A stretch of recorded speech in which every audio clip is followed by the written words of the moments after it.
Friends, பாவக்காய் தொக்கு வந்து எப்படி செய்யறது பார்க்கலாம். பாவக்காய் வந்து ஒரு 2 பாவக்காய் எடுத்திருக்கேன். கொஞ்சம் ஈக்குவலாக வந்து ஆனியன் டொமேட்டோ எடுத்துருக்கேன். டேஸ்ட் வந்து சூப்பராக இருக்கும். செய்கிறது வந்து பார்த்திங்கன்னா ரொம்ப சிம்பிள் ஈஸியான மெத்தடில் நம்ம செய்யலாம். ஆயில் போட்டிருக்கோம்.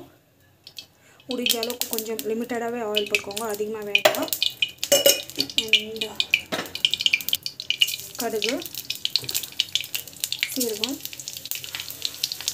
கொஞ்சமாக வந்து உளுத்தம்பருப்பு, கடலைப்பருப்பு, அப்புறமா பூண்டு, ஆனியன், வெங்காயம் நல்லா வந்து வதக்கிக்கோங்க. பெருங்காயம், உப்பு வந்து போட்டுக்கோங்க. கல் போட்டுருக்கேன். பத்தலைன்னா அப்புறமா ஆட் பண்ணிக்கலாம். ஸோ டமாட்டோ வந்து போட்டுருக்கேன்.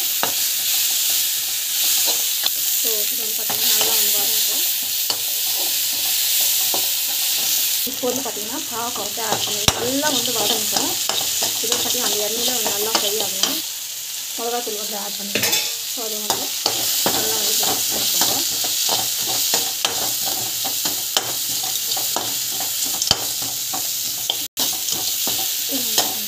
நல்லா வந்து வதங்கிட்டோம்.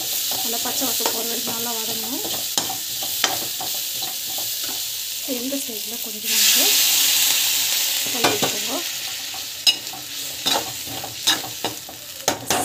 ஸோ அப்படியே வந்து க்ளோஸ் பண்ணி வச்சுடுங்க. நல்லா வந்து கொதிக்கிட்டோம்.